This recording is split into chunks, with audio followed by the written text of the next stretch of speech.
Tax Happy Hour.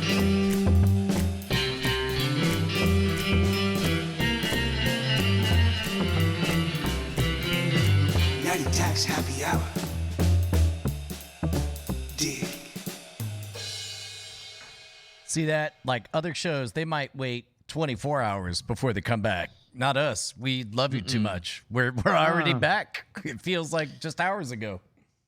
Yeah, that's a thing, Brian, is we're known to be lovers. We love it. Some might say obsessed lovers. Some might say deserving of a restraining order. Some might say part-time lovers. Some might say stalkers. Hey, so Silk stockings. without saying what the thing is, I finished the thing. Did you? I thought the third Did you part now? was the best. Second place. Oh, that's good. Goes to Because- second part. Yeah, it's because you said the second part was better than the first part. Yeah. So it built in quality. No, like third part became detached from any of the conceits of previous parts and just stood on its own. And I think that was the part I was most impressed with. Like this story, whatever it is that I was listening to, Yeah. like this third part, you could cut out the first 2/3. Like I could just hand this to someone and they would say, that's a good story. Yeah, and I think it was designed in a way that hopefully it's richer. That then if they like the third part, you could be like, oh, would you like prequels on these things that were kind of like glossed over in the first two, and like in that third part, and you'd be like, cool, here are these first two parts that go far more into detail about By the way, we're about all this other great stuff. salesmen. Like we're really good at selling this. It's I think I'm about. Well, I promised myself I wouldn't full out talk about it. Are you about ready? Until I Yeah, had a I date. think need you're a about date. ready. I need a date. I need a date. just Like pick, that's like pick a date right now. I gotta pick a dog. You gotta pick a date. no. Well, dog, pick a all right, date. Here's the problem. I can pick a date. I just need to get all the notes back.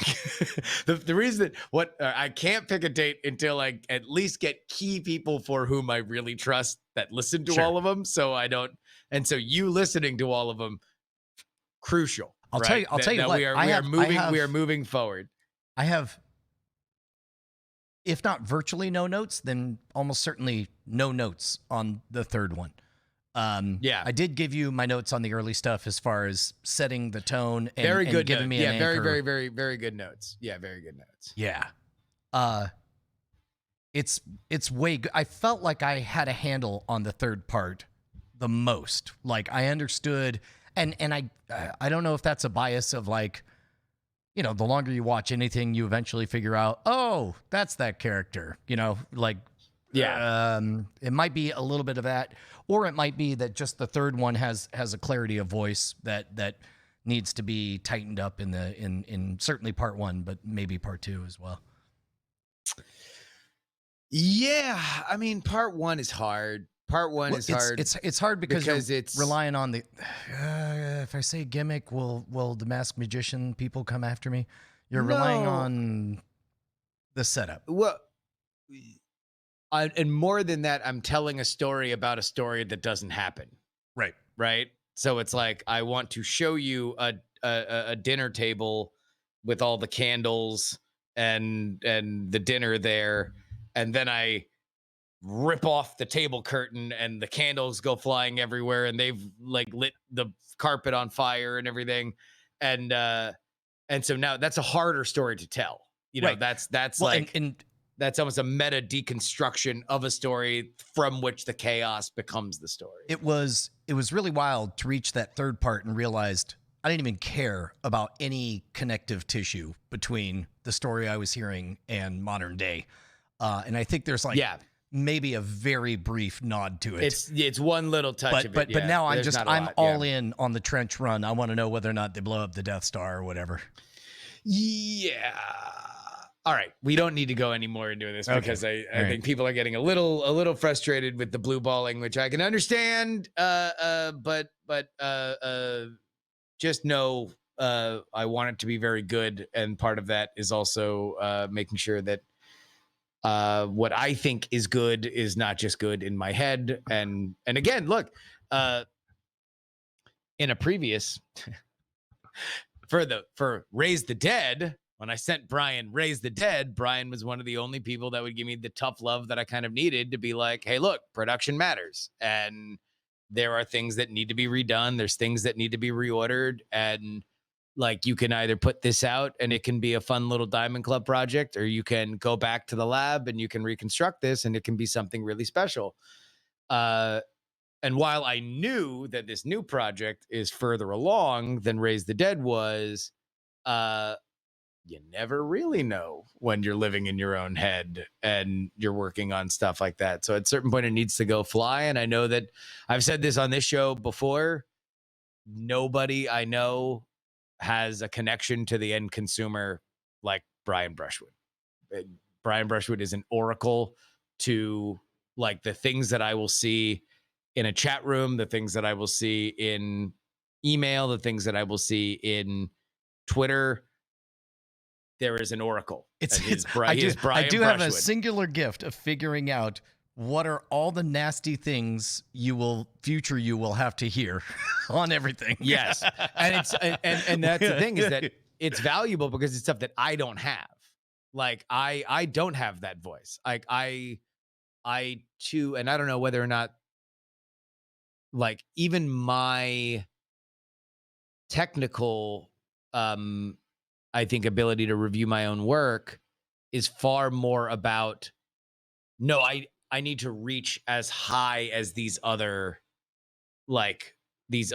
things, the quality of these other projects that are in this genre. So like I can identify, okay, well, they do this and their sound quality sounds like that, and they're using these kind of bumpers, and they're doing 5-second or 10-second fade outs on their music, so I need to do 5-second or 10-second fade outs. That was one of the biggest things that I realized is in your brain, what denotes quality is literally the length of your fade outs. It's the amateur stuff of things that you respect. Like amateur stuff has very sharp fade outs. Yep. And professional stuff has very long fade outs. That is like the biggest technical lesson that I learned in any kind of audio production is like, that is your brain immediately says like 10-second fade out. Man, this cost $30,000 to make. Like it's crazy. Which is kind of why I respect lately one of my favorite podcasts has been the Reason Roundtable. And it's like they always start with a clip from the news, and then they just get right into talking. And because they're paid for by an independent publication, Reason Magazine, I just love the fact that they end with like, all right, we're done. Bye. And then they just that's it. This brought to you by the Reason Network. Don't forget you can blah, blah, blah. Like, just, like, okay, bye. That's it. Yeah. I mean, look, there is, and the medium is the message. Like that is something that the more I get into all this stuff, independent content creation, the more Marshall McLuhan is like, that phrase matters. Like, because if you are doing a brusque, we're going to tell you like it is show that we're not beholden or bought by anybody, let alone any of these like overriding political powers, then you're like, yeah, we don't care about fade outs. Eat shit, bye. Like, right. And you're like, all right, that proves it. Like, it's one of those things where it's like the Plinkett, like you may not have noticed it, but your brain did. Like, but yeah, so most of my stuff is thinking like, okay, how do I get to these things that I'm identifying as quality? Whereas like that is oftentimes the opposite of what Brian is so brilliant at, which is like, this is boring. Like, or like, I don't know what's happening. Like, or that was kind of my first note on the first episode. Like, yeah. I've only listened to 5 minutes and I don't understand why. Who cares? Who is this? Why? Yeah. And so it's like there's,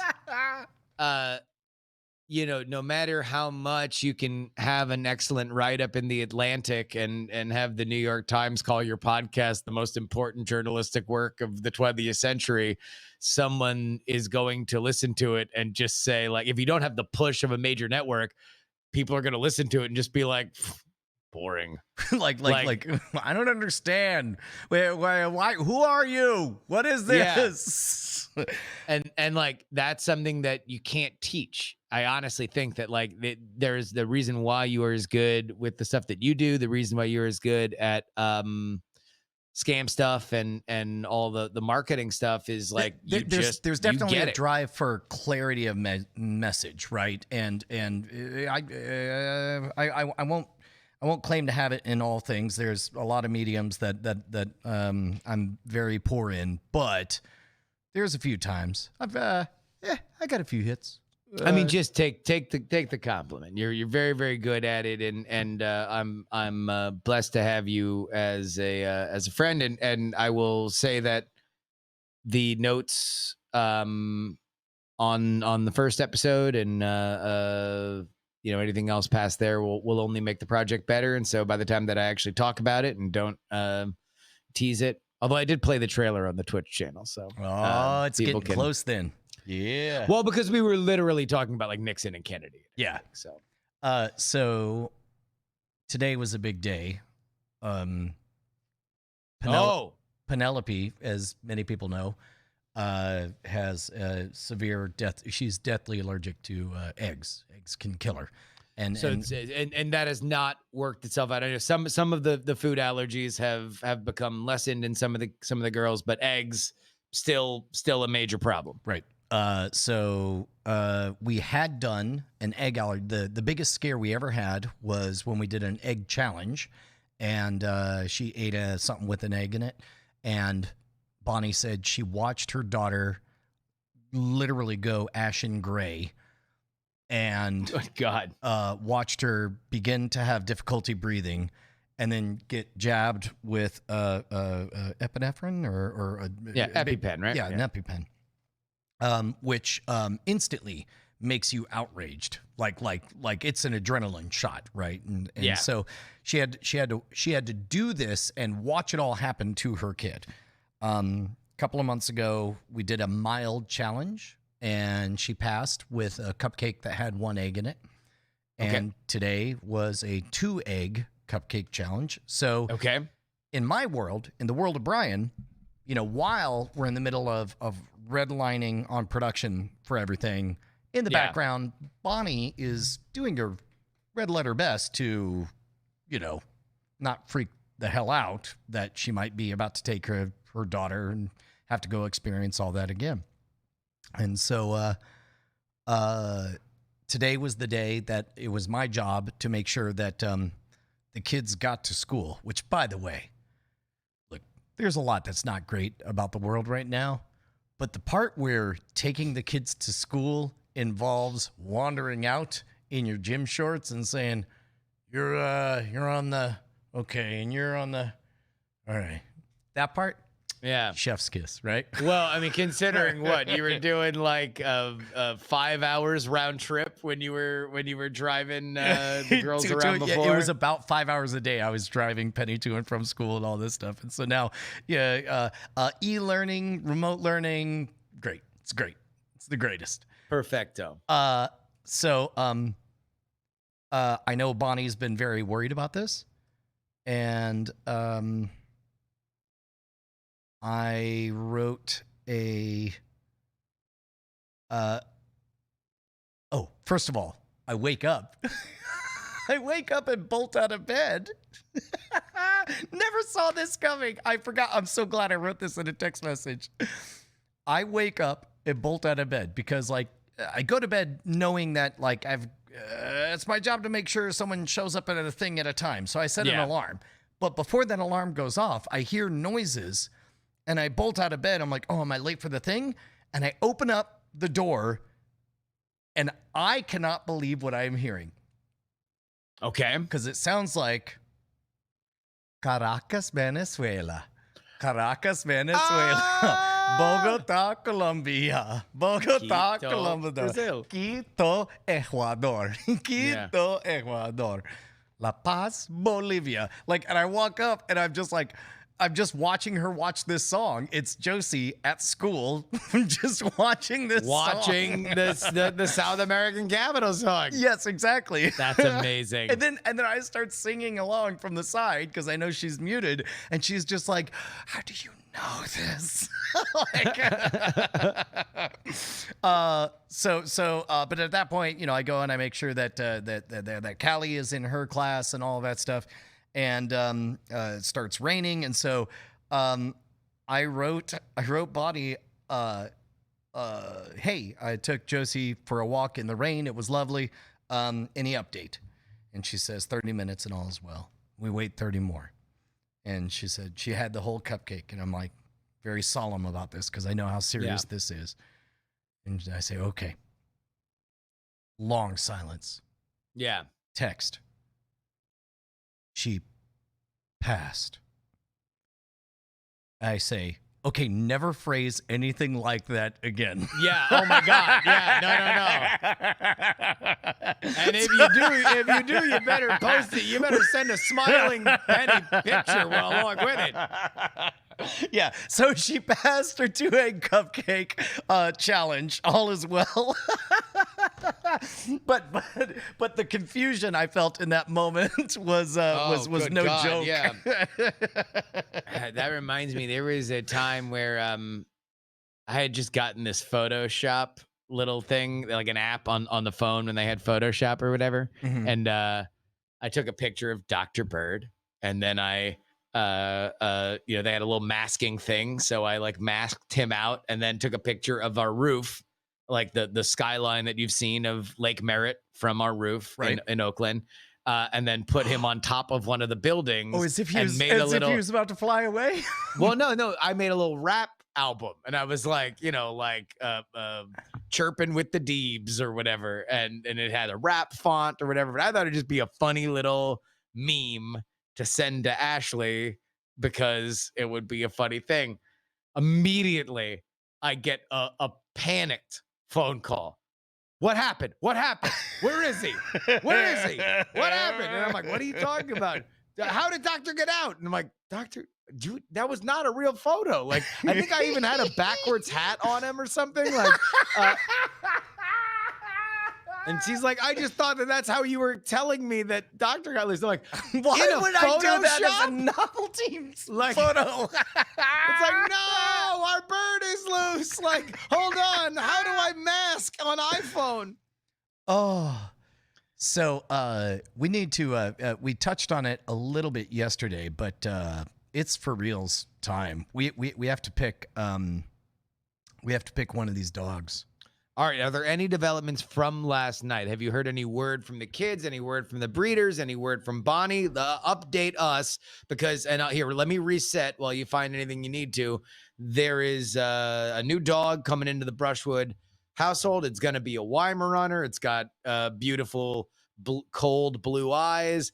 There were 3 to choose from, 4 originally, now down to 3. Right. There was pink, yellow, and purple. The video that we saw had yellow and purple kind of more in the foreground with pink sort of in the background, but apparently the breeder was saying that's the most confident, so therefore that would be the best with the girls. That'll be very loud and boisterous. So what is the latest, Brian?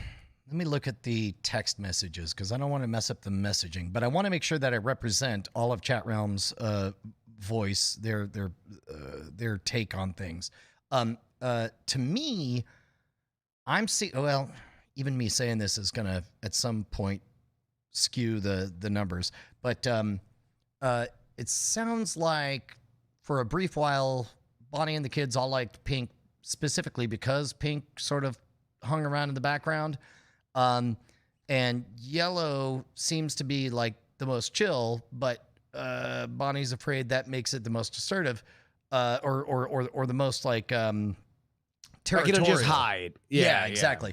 Whereas, I mean, I got to tell you, man, purple seems like a big old dumb galoot, and this is the example that I used. Of the three of these, Purple is the only one that I see going up to a stranger and asking for pettings at a concert. Like, it just seems like a confident galoot that doesn't understand that there's anything to be afraid of in the world. And I think it is worthwhile to say that, at least from the Night Attack perspective, this is all being derived from 1 minute and 30-second video of dogs interacting with three. toys. Yeah. So we are certainly past the point. I don't know if there's like a phrase for this of like where we have exhausted all the reasonable data that we can glean, we and are now we are into our own fan fiction. It's a world of pure speculation. You can pick a dog in a haze of fog in a world of pure speculation. That's funny because I think that the purple one would be the most assertive. Like the purple one seems the one that it's just like, oh, it seems that there's heat there, and so it's gonna go and mess around with stuff, and then if it doesn't get what it wants, then it might react in a certain way. Where the yellow one's like, oh, I'm gonna play with something. Okay, you're playing with it. I'm gonna leave. Well, okay, so Bonnie says this is what she got from the breeder. I asked more about Yellow, and this was the breeder's response. It's not easy. They're all very sweet. Yellow is the smallest of the girls, but not much smaller than the others. She's the quietest and probably the most laid back. She's a little timid, but warms up quick enough. I think she's a girl that will be good with a family that includes their dog in just about everything because she'll be very loyal to those that she can trust. She reminds me a lot of her mom, who's very loyal and tends to cling to me. Name of mother dog can be apprehensive. I can't believe I'm protecting the identity. Yeah, why are you protecting the identity of the mother dog? I don't know. It's good hygiene, I guess. Bindi can be apprehensive about new things and situations until she gets reassurance that all is well for me, and that's just like Yellow Collar. She's the one that studies things a bit more before moving in. I'm not sure if that helps you at all, but that's what I'm finding with her. Again, they do change and become more like their families when they go home. And I guess that's kind of why it has me thinking that, Purple being kind of a dumb galoot becomes a plus instead of a minus to me. How so? I don't connect those two. I mean, mainly because Kepler was also careful and analytical, and I don't think I want a careful, analytical dog. I think I want a dog that just trusts the world and is nice to everyone. And is that the feedback that you've gotten from the breeder on Purple, or no, on Yellow? Yellow is timid and kind of checks things out and only. No, yeah. Oh no, sorry, I didn't know if you had also gotten word that Purple is a big dumb galoot from the about breeder. Purple. Yeah, she hasn't said anything about Purple, which I'm just going on, like, as you pointed out, this 1 minute video. Yeah, I mean, you're always fighting your last war, so it's gonna. There's no doubt that, especially in moments of decision, that before you just love the dog, that you're gonna be thinking about Kepler and everything. So, I think that there is somewhat of a danger of overreading into it. Almost but that certainly. being said, I think you had your eyes on Purple last night. Yeah. So it's like, I think that you just have an affinity for the slightly larger, but slightly larger one. Yeah. If I'm gonna push for it though, I guess that's what I'm seeking is validation that I'm not being a dumb idiot. But I mean, whatever. They're all puppies. Who cares? I mean, they're puppies. They're all gonna eat my shoes. They're all gonna poop on the rug. Yeah. They're all gonna whatever. I mean, and also I think the larger issues is that you're buying a very docile breed. Yeah. Right. Yeah. Like Weimaraners are not they're like particularly aggressive dogs. Right. They're alleged to be I've heard it called the dog with a human brain. Imagine a dog as friendly as a Labrador, but also able to crack your safe and get into all the puppy treats. Like they're very, very intelligent. Very smart, right? But not necessarily like, they're gonna be super crazy. Territorial or anything. Yeah, exactly. Yeah. They're smart enough to avoid the conflict. Yeah. But yeah, look, super energetic. And that is one thing you're signing up for is like you have to be willing every single day to take him on a walk. And as we've talked about on this show and on Night Attack, that was my favorite part about Kepler was every single night, at sunset, going on those runs, having him run around the property and stuff, I mean, honestly, dude, I think the no lose situation is just to turn it over to the girls. Yeah. Like the girls are going to be the ones for which like this is a magical moment that they will never forget. Specifically, Callie, the dog, and like you just got to turn it over to the will of the populace and let that be that. Yeah, I don't think I'll be able to budge on the name. I think I'm too in love with the word joyful as a name of a dog, and being able to call her Joy or even Oi for short. Like, well, then you need sounds to me like you got a bargain. You can go to the girls with. You can say, hey, look, you get to pick. It's the dog's name is Joy. The dog's name is Joy. You take a look at those three. You tell me which one is Joy. And I do feel like Purple, big galoot, big. I mean, look, Brian, as your lawyer, I'm saying, look, which one of these dogs seems the most joyful? There we go. That's what I'm saying. Then I'm let me buying ask an attribute. Let me ask you a question, Brian. What are you more? You can only pick one. What are you more willing to fight on? Which of the three dogs in this video, or the name of the dog? The name. Then pass it to the will of the populace. Okay. All right. Because that cements the name. Yeah. If you say, look, the name is Joy, you because I'm gonna be the one yelling it in anger, so I get to pick it. Right. But you guys get to pick it, and I would also, I think, look, in a lot of ways, this is gonna be Callie's dog. Because she's the youngest. Plus also we're gonna design a saddle that Callie will be able to ride it around. Yeah. They get to be big dogs. Yeah. I think this is gonna be Callie's dog. And you kind of want it to be Callie's dog because, the older she get, the Kepler thing is gonna be part of it, right? Like, yeah, sure. Hopefully by the time she's 15, she only has the scars and none of the memories, Sure.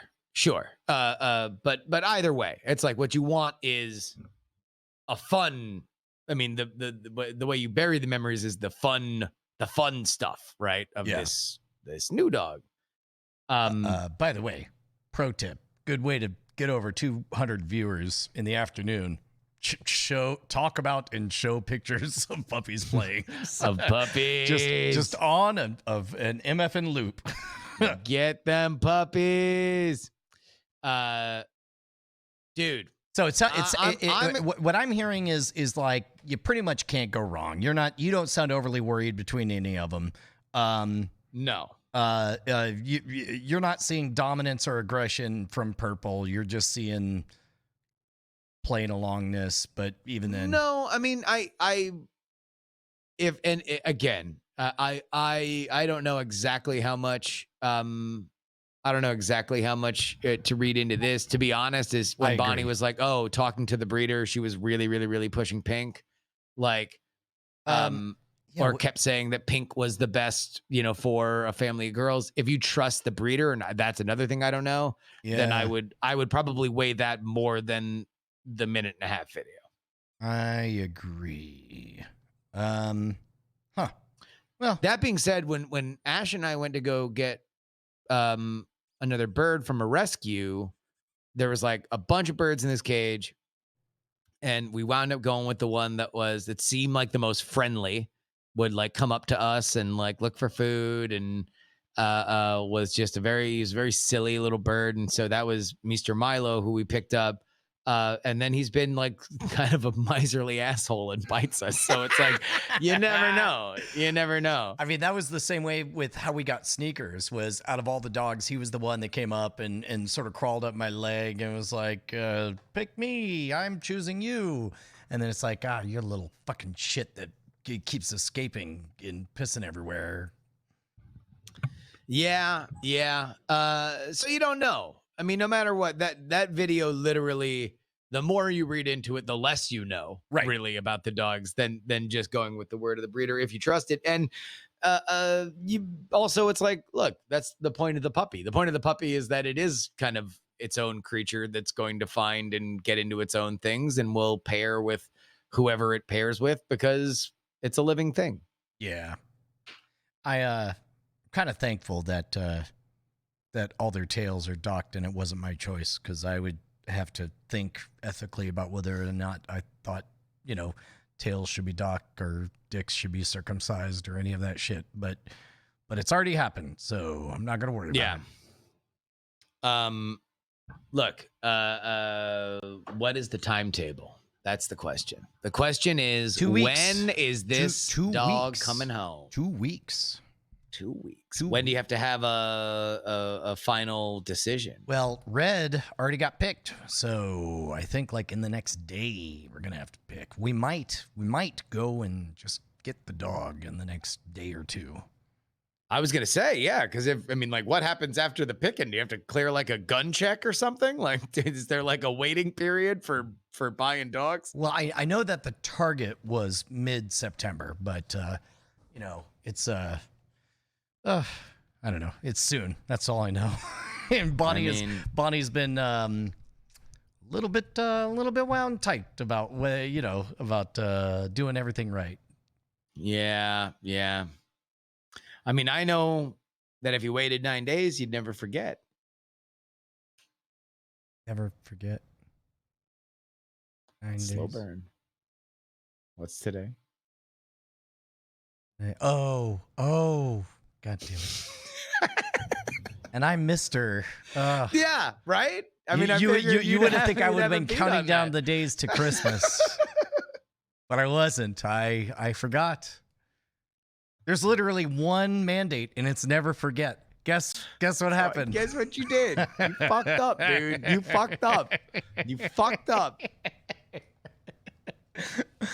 Mr. 9/11 was my dad's name. I'm Brian. Yeah, please call me Brian. Yeah, no, we will. Obligatory explanation. We're joking about the culture around the concept of 9/11 and not 9/11 itself. 9/11 itself is a horrifying tragedy, and we'll be solemn on the day. Okay. Yeah, also, if you're younger than us, then fuck you. We were there. You weren't. You don't remember jack shit. You're a child. Fucking go back to kindergarten. Fuck you. You can make jokes about Pearl Harbor, and that's it. Yeah, or the Tet Offensive. Yeah, or the My Lai massacre. Yeah, or that's it. The Trojan horse, or the Alamo. You could joke about the Alamo. You weren't there. Remember when we were joking so much about the Alamo that the guy at the Alamo got annoyed at us because we kept laughing? Maybe. Have we told that story? I'm sure we have. You can watch it real time if you want to see the awkwardness. Just download the Discovery VR app. Look for Brian and Justin being annoying assholes at the Alamo. So for those of you who haven't heard, Brian and I get hired to sell Toyotas in VR, and we're doing all this stuff through Texas. That is a real thing that happened in our lives. I love that sentence. We got hired to sell Toyotas. We sold Toyotas in VR. And the last day of shooting was a very trying day. A very, it was a very, lot. very I think there was like day. 5 segments we had to do. We had to get up at 3. 5 in the morning or something. We would normally do 1. Maybe if we were being real. I think we had one other day besides that where we did 2 in a day. We were doing 3. Whiskey Wolf _43 in the chat. That is fucking offensive. We would never sell a Toyota 4Runner. We would sell the all-new RAV4 hybrid. Come on. Yes, exactly. So the day... This is our lives. This might be one of the most you and me stories we have. So I don't know if it was the night before or the day before that, but before that, one of the things is barefoot water skiing, which Brian is a professional at, and I have never done before. I realized very quickly that my job on this shoot is literally just to ragdoll into into Lake Travis or whatever, wherever we were.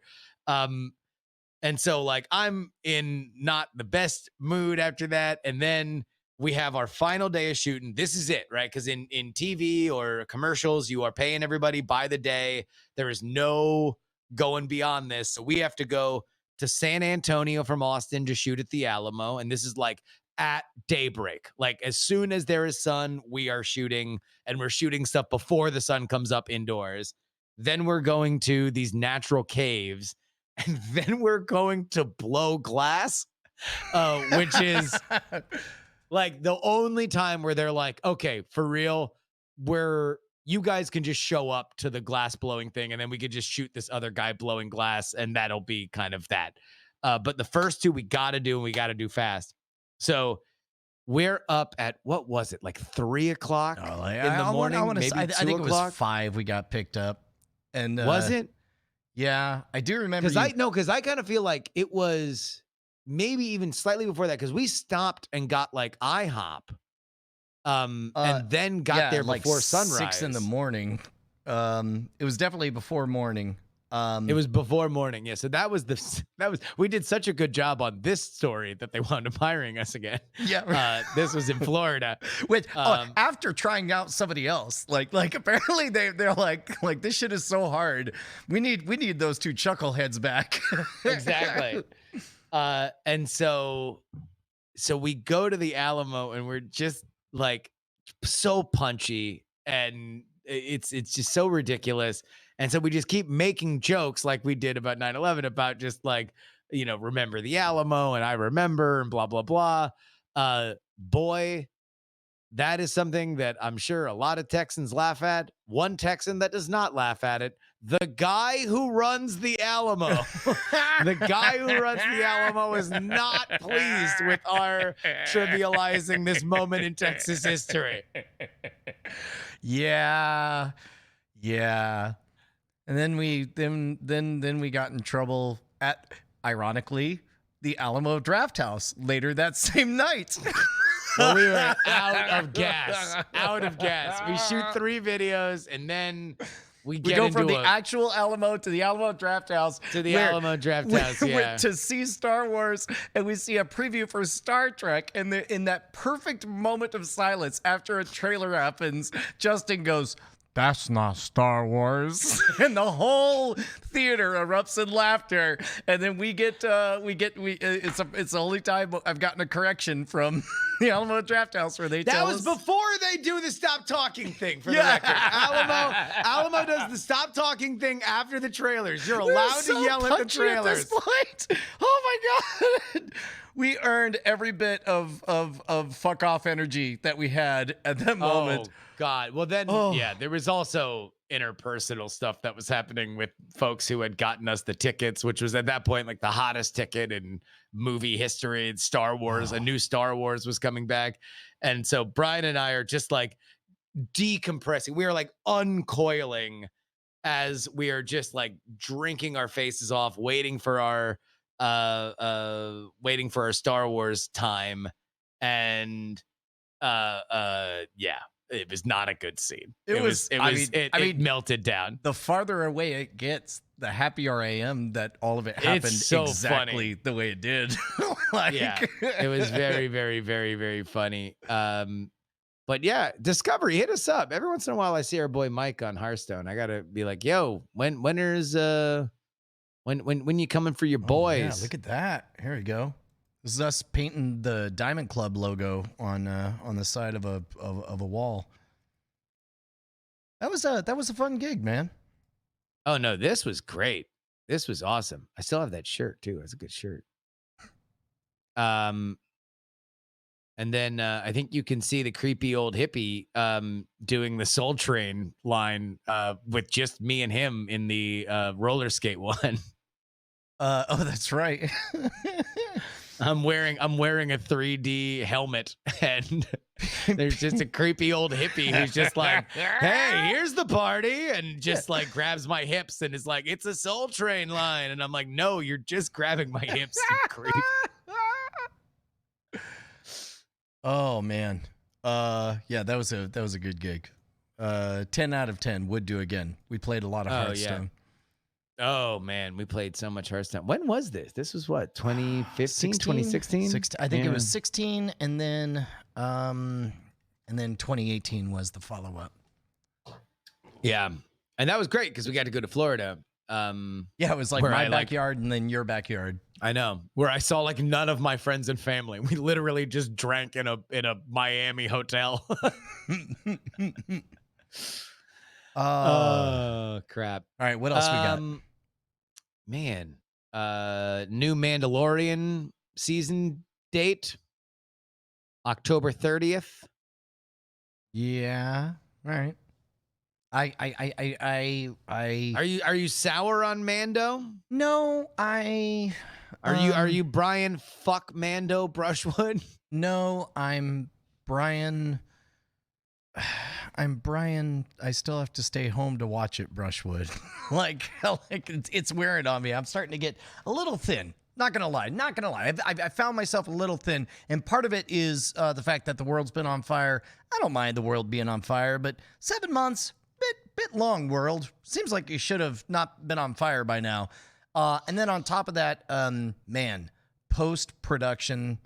I guess depression or whatever that wave is that happens after you white knuckle. All the adrenaline is gone, and now you're like, oh, do I feel bad that the adrenaline's gone? Right. Like now, oh, did I miss anything? There's like all that postpartum of creation. Like that's a real thing. And it's like after 6 weeks of the double pressure of everybody shooting as much as we can, and also the social pressure of like, I'm literally hosting the person who is leaving his family to be here and wants to get as much as we can. So I don't ever get to say no to, why don't we also shoot, And then it's like, then it ends. And then, you just go back and you reevaluate every decision. And it's like, it's a real thing. And I'm coming out of it, but I think there was a good 3 days that were a little rough for me. But I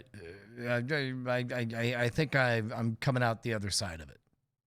I mean, dude, there's no jive. Like, that's hard. It's really, really hard to do. And it's funny that we told that story with the VR shoot, VR because stuff, that was another thing that was like a solid week, and it ended with Brian and I melting screaming down at each other in a way that like maybe has old happened. Married divorcing couple in a very awkward Uber ride home. I don't know if that's ever happened. Like, I think that might have been our biggest argument ever, and it came at the end of a one too, because intensely. But again, the point isn't what it was about. The point is like, there were very clear root causes. Like there were very, very understandable, clear root causes there, and you guys survived this, but also it's like you can't help but understand that there's shrapnel to it. There's a cost. There's scars that come along with working that much. I was talking today, and I guess we experience kind of a tiny version of it on a daily or weekly basis, where it's like you do a podcast and you have to look at it the next day, but it's like you'd rather not even look at it because you're thinking about you only remember the moments you missed or how you failed to nail a line or what have you. But then you look at it and you're like, oh, no, this is adorable. This was fun. It's fine. Yeah. This is good ephemera. It's a little bit bigger on a weekly production, like a YouTube thing, and it's mega bigger when it comes to like TV or the Discovery VR stuff, where it's like you're just kind of low grade, terrified to even look at it. Yeah. But you're out of it now, which is good.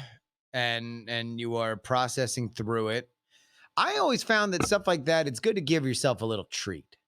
Maybe like whenever you finish a project, just give yourself permission to, like, when I finished the first Raise the Dead, I was like, I'm going to buy myself a Switch. Well, and get a Switch. Weirdly, not to suck your dick in front of everyone, but the 3.5 hour vacation I took listening to your work, telling me it was art or telling me it was my job, that was my treat, and it made it all the more delightful that there was this great moment where Bonnie walked in and it took her a good 5 minutes to recognize your voice. There was something about the cadence and the production that caused her to not even recognize that this is her friend Justin who she's hearing. And I thought that was pretty cool. Fun. Yeah. That's fun. Yeah.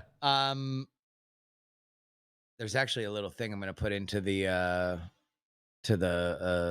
postscript of that episode, which I think you would appreciate. Did you know that Austin, Texas? Yes, but did you know that Austin, Texas was one of the last major media markets, like a major city that had only one television station that would show programming from all three major television networks, oftentimes at weird, bizarre times, because Austin only had one television station. I didn't even know that was ever a thing in any market ever. I always assumed that there was a monopolistic control to all of that. Unless you've got governmental ties and that television station part owned by Lyndon Baines Johnson. No kidding. Yeah. Wow. But yeah, that was there's so much fun early Austin stuff in LBJ's story. I'll be curious. I don't want to. Because how far is Johnson City from Austin? I rode my bike out to it. Okay. So about 20, 25 miles. Yeah, west. not far. Yeah. Because it's funny. Like they kept talking about like, you know, the trip between Austin and Johnson City. And it's like, man, that seems like that's like Brian. That's my trip from Austin Bergstrom International Airport to Brian's place. Yeah. I'd say that's accurate. Basically, the airport to my house is about how far my house is to Johnson City. Yeah. God, that's so crazy. Yeah, hill country. Okay, last chance. What else we got? Nancy Pelosi got an illegal haircut. Can I interest you in Nancy Pelosi got an illegal haircut? You know what was interesting to me is not the illegal haircut, but the the apologizes for that came along with it. Apologizes for is almost like a post hoc verification that yes, there was a social contract and I am the criminal in this. Like, you know? Well, man,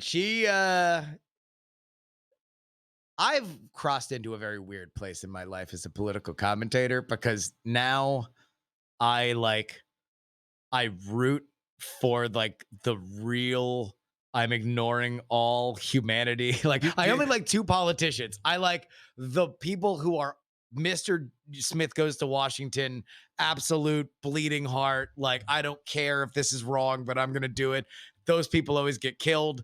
And then I also root for like, if you're going to be a sociopath, be the best sociopath. Like if I'm reading it in a different way, the moment a tropical depression goes to a storm or to hurricane category 1, like you have not even paused for 1 second to think about where it's headed or whether or not it's a populous area. You're busy chanting category 2, category 3, category 5, category 5. So it's like, Nancy Pelosi, for those of you who are unaware, here in the Bay Area, we shut down before anybody and we have not opened up like anything. Like there is nothing indoors, no indoor dining, no barber shops, no salons, nothing indoors. Like you can walk in to a Target and buy something and that's pretty much it. Everything else is like outdoor and to go and blah, blah, blah.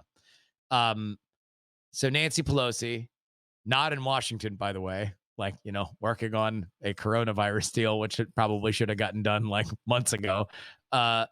She is in San Francisco where her district is, and she's on camera getting an illegal haircut because you're not allowed to get your hair done inside. The salon owner was so annoyed that one of the ladies who was renting a chair from her had done it that she leaks the video of Nancy Pelosi getting the haircut. Wait, so it wasn't even political. It just like she was just annoyed that somebody wasn't wearing a mask? No. It's political because she's annoyed that she can't open her shop and yet Nancy Pelosi needs her hair done, and so she's getting her hair done. And so this becomes the tempest in a teapot today. Look at this shit. Yeah. This segment gets the full shitty Smeagol. Like I might as well rip half of it out. Little 14-year-old Bieber action. That's it. So Nancy apologizes, but she apologizes for getting set up, in her words. She says that she was unaware of the local laws. She was led astray by the salon person, and she believes this was a setup meant to embarrass her. And now she's a strident defender of the small business owner's ability to open up their shops, which it's like, I look at it and I'm just like, man, now that's pod racing. Like, that is somebody who like just like is face caught red-handed and her eyes just roll into the back of her skull. And she's like, I was set up. I'm the real victim here. Anyway, and she's like out doing this thing with her fucking coiffed hair. It's amazing. It's beautiful.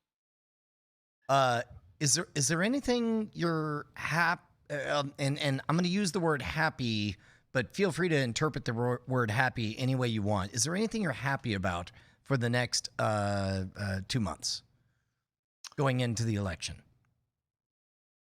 Yeah. I mean, I'm happy that I think it's a very interesting election to cover. I'm happy that I have an audience that wants to hear it. And I'm happy that we're going to have stuff that like is happening, right? Because normally it's like, I mean, that's I have very personal reasons to be happy, I guess, that which might subvert your question. No. I think you're right, because I realize like I'm happy for you that we are now out of the woods on any real decisions. Now we get back to the bickering, which is your favorite part. I'm not thrilled for you for what the first week of November is going to look like. But between now and then, seems like you got a good run to be as playful as you like. Well, Renegade says it's interesting because of awful reasons. I think that awful things are happening in the country. Like, this is a bad time. It's a bad time because a pandemic rolled through. It's a bad time that we have such unrest in the country. Right now, we are in an economic dark spot. We'll see whether or not that persists or is alleviated the further we get along. But, I think that it is a very interesting election.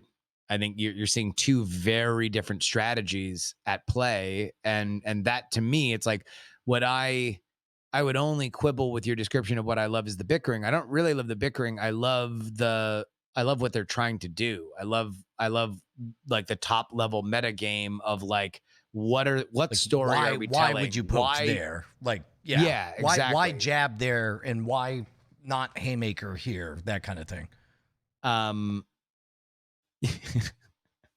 Jack Allison coined the phrase that JDS3K says, that are you familiar with like the pill phenomenon, the red pill and black pill? So red pill that was like the first one, the Matrix allegory. Yeah. Then there's like black pill of like, I'm just nihilistic. Like I'm anarchistic. I want the world to burn. I'm black pilled. I'm depressed. Right. And so now Jack Allison has coined the phrase horse pilled, which is just, I'm totally detached from this election for ideological reasons. I'm just here to watch horse boys in suits. I'm just here those for the horses horse are racing. Definitely wearing suits. Look at him run. Oh, I wonder if that horse is gonna fall. Oh, he didn't. If you are horse pilled, boy, am I the podcast to listen to, because I am here for you. That is awesome. So, are you at a place where you're able to whisper what may or may not be a date for the thing? I know when I want it to be. I want it to be at the beginning of next month. I want it to run. I want a bit of a. I want it to run closer through than October. And maybe that's a compliment to you. You would think. No, I'm sorry. I'm not. The I'm product not going as to I be experienced an idiot. it. Yeah. Yes. No. Yeah. That's fine. But I don't want to be an idiot like I was last time. and not have the audiobook ready to go, that has a longer lead time. So I need to wrap it very soon. I need to like wrap what it is very soon and then get it mastered, audio mastered, so I can put it up on Audible and put it up on ACX or sorry, on Amazon. So in terms of the production is very close. And once I lock production, then I can start talking about a date and everything. All right. But beginning, the idea would be that as the world is like dialed in, white knuckled on politics, that here's a great, super compelling story about politics. Can I throw out, just for anyone still dialed in right now, there's nothing broken about Hearthstone. I'm not going to boo-hoo about Hearthstone, but I would love it if somebody could figure out a game that would be fun to watch me and Justin play. I don't know how much free time you have, Justin, but I'm kind of in the mood to find something new. Just play some games. I don't know what it is, but maybe hit us up. People are really into this Fall Guys thing. What's that? It's a game that you should check out. It's very popular. All right. Well, then I will. So maybe we'll try it. Yeah. And then maybe we will do it. Maybe I will become president. Happy hour. Maybe I will remember the Alamo. Yeah. Hey, stop remembering the Alamo the wrong way.